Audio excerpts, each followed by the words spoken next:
কাউকে তোমার পৃথিবী বানানোর আগে অনেকবার ভেবে নিও, একটা মানুষ কখনোই তোমার পৃথিবী হতে পারে না, হওয়ার সম্ভব না। ভেবে দেখো, এই পৃথিবীর পুরোটাই জল হলে তুমি ভেসে যেতে, পুরোটাই স্থল হলে তুমি তৃষ্ণায় মরে যেতে। সবকিছুতেই ব্যালেন্স লাগে। শুধু চা পাতা দিয়ে চা হয় না, শুধু চিনি বা পানি দিয়ে চা হয় না, সবকিছুতেই পরিমাণ লাগে। তোমাকে পরিমাণটা বুঝতে হবে, কতটুকু তুমি দিচ্ছ একটা মানুষকে, কতটুকু দেওয়া দরকার। প্রশ্ন করো নিজেকে, সময় থাকতে প্রশ্ন করো। ভালো লাগা থাকবেই, ভালো লাগা মানুষকে অন্ধ করে দেয়। অন্ধ মানুষ একটা হাত পেলেই তাকে ভরসা করতে শুরু করে। সে জানে না ওই হাতটা তাকে গন্তব্যে পৌঁছে দেবে নাকি মাঝপথে ছেড়ে চলে যাবে। অন্ধ মানুষটা মাঝে মাঝে হেরে যায়, বিশ্বাস করে ভরসা করে। চোখ থাকার পরেও অন্ধ হয়ে হেরে যেও না। এই পৃথিবী হেরে যাওয়া মানুষদের মনে রাখে না।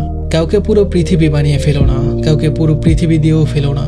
এক আকাশ সমান ভালোবাসা দেওয়ার আগে ভেবে নিও, এক আকাশের নিচে তারা গোনার স্বপ্ন দেখেছিলে যে মানুষটার সাথে, সেই মানুষটা থাকবে তো? হয়তো একদিন মানুষটা তোমার ওই আকাশটা চুরি করে নিয়ে চলে যাবে। তোমার বুকের ভেতর জমে থাকা মেঘগুলো কিন্তু তখনও রয়ে যাবে।